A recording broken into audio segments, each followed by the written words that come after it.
अब डी चौक नहीं, बराह रास्त सीधा अडयाला जेल। अडयाला जेल के बाहर अब जाएंगे, धरना देंगे, जितने दिन बैठना पड़ा बैठेंगे। अब वाहिद मुतालबा है इमरान खान को जेल से जिंदा सलामत निकालना। शादाना गुलजार साहिबा ने तहरीक इंसाफ के वर्कर्स के साथ खड़े होकर यह ऐलान कर दिया है और उन्होंने कहा है कि अब हम डी चौक नहीं जा रहे, अब हम अडयाला जेल जा रहे हैं। सुनिएगा, ये शादाना साहिबा कह रही हैं।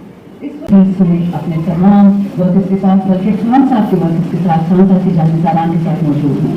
एक लोगों की डिमांड है और वो डिमांड लीडरशिप तक मैं पहुंचा रही हूँ। अच्छा, अब ये कह रही हैं कि जी इमरान खान से उनकी बहनों को नहीं मिलने दिया गया, क्या ये मसला था, डॉक्टर्स को नहीं मिलने दिया गया, हमारी तशवीश अपनी जगह है और अब हम पीछे नहीं हटेंगे, अब हम जा रहे हैं सीधा अडयाला जेल।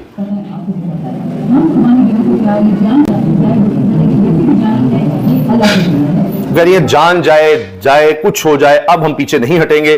जान तो एक दिन जानी ही है, तो अब हमने आगे बढ़ना है, ये ऐलान हो गया। अब हुकूमत एक चीज पर बड़ी खुश थी कि देखिए इमरान खान अब चांसलर के इलेक्शन नहीं लड़ सकेंगे और उनका नाम सामने नहीं आया।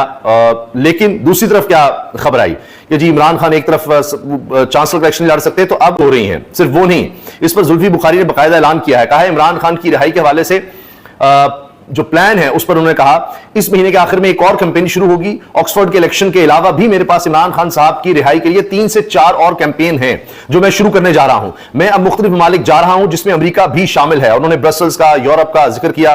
अब पहले भी जब यह खबर आई थी तो हुकूमत परेशान हो गई थी और पूरी इमरान खान लड़ना चाहिए। अब हुकूमत की छोटी छोटी खुशियां हैं कि जी वो इमरान खान उसमें शामिल नहीं है, लेकिन फिर भी ये खबर बनी है, इस पर भी ट्रांसमिशन हो रही है। अब हम सोचिए इमरान खान का नाम फिर भी आ रहा है और आगे बढ़ रहा है। इमरान खान की पॉलिटिक्स के हवाले से, उनकी रिलीज के हवाले से आपकी क्या प्लान है? देखिए इंशाल्लाह अभी इस महीने के एंड में एक और कैंपेन शुरू होगी, तो इसलिए सब वर्कअप हुए होते हैं कि ऑक्सफोर्ड का क्या होगा। ऑक्सफोर्ड नहीं है तो दोनों मेरे पास 3-4 और कैंपेन हैं, 3-4 और कैंपेन हैं जो शुरू हो जाएंगी, आपने सुना।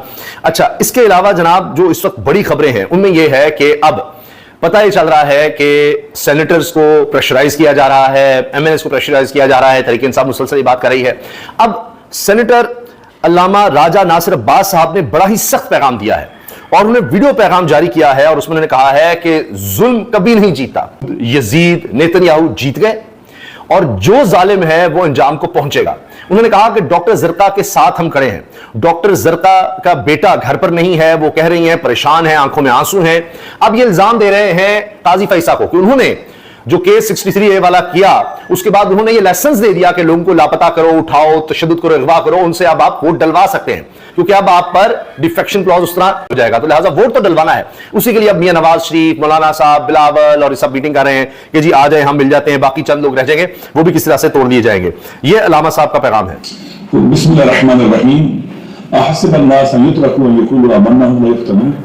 कुरान मजीद में इरशाद की पाबंदी है कि क्या लोग ये गुमान करते हैं कि वो जुबान से कह दें कि हम ईमान लाए हैं और हम आजमाए बगैर में छोड़ दें।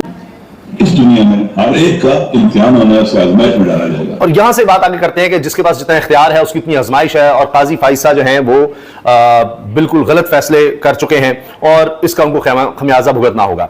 अब इसमें वो बताते हैं कि हम अपनी बहन डॉक्टर जरका के साथ हैं, हमारी कुलीग है, हम उनके साथ खड़े हैं जो उनके साथ जुल्म हो रहा है। जिस तरह मुझे बताया गया कि उनका बेटा ले जाया गया है और वो परेशान है, तो इस्तीफा दे दूंगी लेकिन मैं इमरान खान के खिलाफ वोट नहीं डालूंगी। तो इस तरह के प्रेशराइज हो रहे हैं।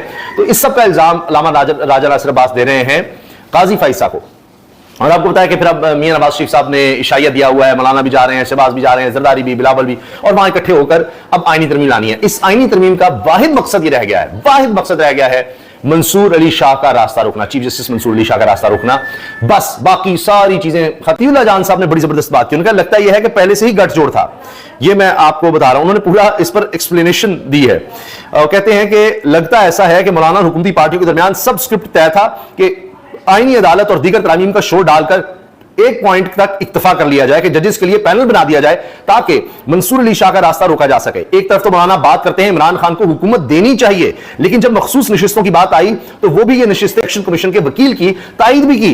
बज़ाहिर अभी तक की सूरत हाल के मुताबिक सब कुछ स्क्रिप्टेड लग रहा है। अब देखते हैं, जो हमारे जराए हैं वो ये कहते हैं कि नहीं जनाब इतना आसान नहीं है। चीफ जस्टिस मंसूर अली शाह का बतौर चीफ जस्टिस रास्ता रोकना, क्योंकि वुकला इस वक्त एक्टिव हो चुके हैं और मुख्तलिफ पहलुओं पर एक्टिव हो गए हैं। ठीक है, अभी तक सड़कों पर नहीं आया, लेकिन वो धमकी दे चुके हैं पूरे पाकिस्तान के वुकला। एक वीडियो भी आई है, वो मैं आपको दिखाऊंगा कि महारंग बलोच को बुलाया कराची में और वहां पर लाइट्स बंद की। तो मौलाना और बिलावल के दरमियान जो इत्तेफाक हुआ है वो आईनी अदालत की बजाय आईनी बेंच पर हुआ है, जो कि फजल रहमान की डिमांड थी। इसके बदले में मौलाना 3 टॉप जजेस के पैनल में से चीफ जस्टिस लगाने पर मुत्तफिक हैं। नवाज शरीफ भी राजी हो जाएगा कि मंसूर अली शाह को नहीं बनना चाहिए, सब राजी हो जाएंगे मंसूर अली शाह को बनना चाहिए।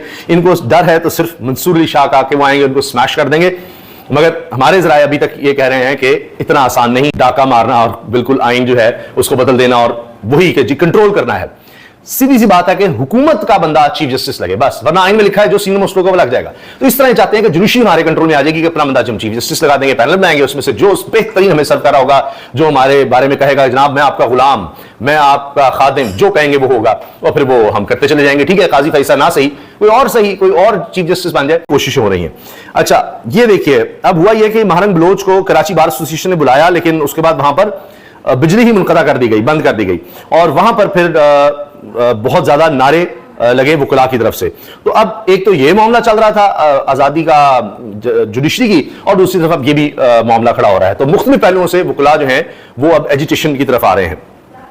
अख्तर मेंगल साहब ने, मेंगल के, उन्होंने कहा है कि मैंने इस्तीफा दिया था इसलिए कि अब कोई फायदा नहीं है, because how this government and those in power have treated Balochistan, जिस तरह बलूचिस्तान को ट्रीट किया गया हुकूमत की तरफ से, दीगर की तरफ से, तो मैंने इसलिए इस्तीफा दिया था। लेकिन अभी भी हमारे सेनेटर्स को हिरासा किया जा रहा है, मेरे 2 सेनेटर्स को और उनके खानदान को। My only remaining option is to ask the senators to step down, you have left us with no other path. वो कहने के अब हमारे पास कोई रास्ता नहीं बचा कि मैं अपने सेनेटर से कहूं कि वोट डालकर इस आईनी तरमीम के लिए उनसे भी वोट का कहा जा रहा है, उनके खानदान पर दौड़ा जा रहा है। ये अख्तर मेंगल साहब कह रहे हैं जो असेंबली से इस्तीफा दे चुके हैं। हुकूमत ने भी कहा, तहरीक इंसाफ ने भी कहा ना करें, मगर इस्तीफा देके जा चुका है। वो कह रहे हैं मेरे 2 सेनेटर्स वो इस्तीफे दे रहे हैं।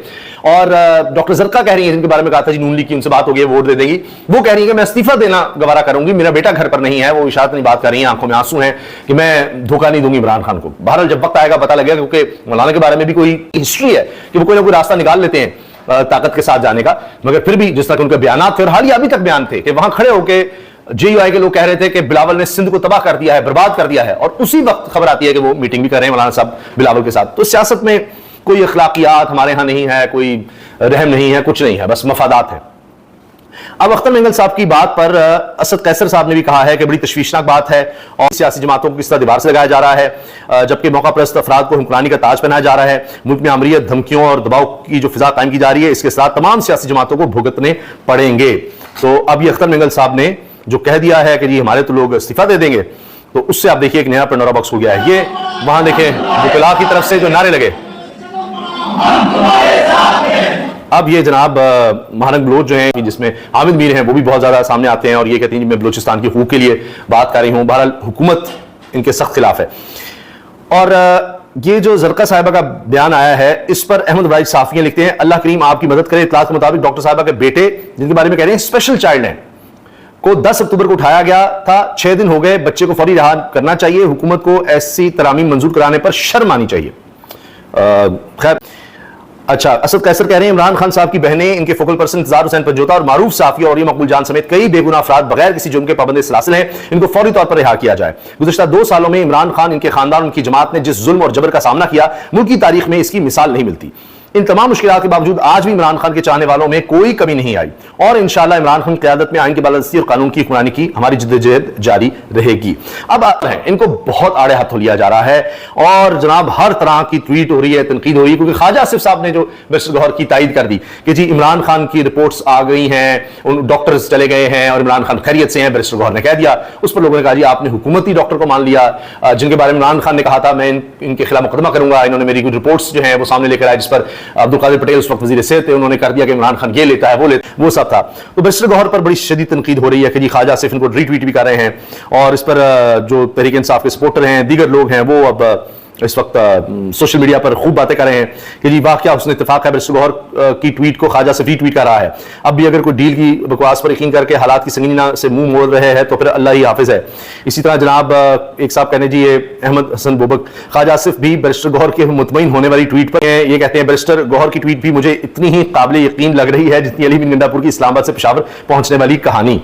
तो बहुत ज्यादा तनकीद हो रही है। कोई कह रहा है जी बैरिस्टर गौहर साहब, जिस सरकारी डॉक्टर की रिपोर्ट में नवाज शरीफ के प्लेटलेट्स गिरते थे और जिस मेडिकल रिपोर्ट की बुनियाद पर वो बाहर चले गए थे, क्या इस सरकारी डॉक्टर की रिपोर्ट भी दुरुस्त थी? तो ये सब बातें हो रही हैं। मैं आपसे अर्ज कर रहा हूं, पहले भी वीडियोस मैंने आपसे अर्ज किया कि जो इस वक्त हालात हमें नजर आ रहे हैं वो वाज़ेह बयान नहीं आ जाता, कोई भी किसी बात पर यकीन नहीं करेगा, मगर जब भी इमरान खान का बयान आएगा तो हमारी जो इत्तला है वो ये है कि इमरान खान कहेंगे कि हाँ बैरिस्टर गौहर भी ठीक है, अली मीन गंडापुर भी ठीक है और किसी ने मुझे कोई धोखा नहीं दिया। तो ये तभी होगा जब हुकूमत इजाजत देगी इमरान खान से मिलने की, और मेरा नहीं ख्याल कि हुकूमत इस हद तक कभी भी जा सकती है कि इसको लंबे अरसे तक लिंगर ऑन करेगा जी कोई नहीं इमरान खान से मिलेगा और कुछ नहीं होगा, खान को कोई नुकसान पहुंचा जाए।